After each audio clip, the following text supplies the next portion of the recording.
রাজধানীর মগবাজারে ৮ দিন হাসপাতালে ৬ নবজাতকের মৃত্যু হয়েছে। আজ ভোরে হাসপাতালের দ্বিতীয় তলায় পোস্ট অপারেটিভ ওয়ার্ডে এ ঘটনা ঘটে।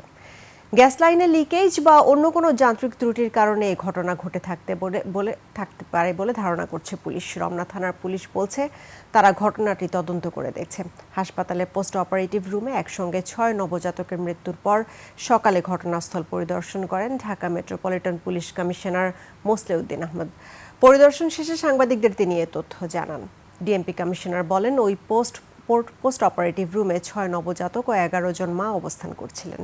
ঠান্ডা অনুভূত হওয়ায় এক মা এসি বন্ধ রাখার অনুরোধ করলে নার্স প্রায় ১ ঘন্টা এসি বন্ধ রাখেন। তিনি জানান, পরে গরম অনুভূত হলে এসি চালু করতে বলা হয়।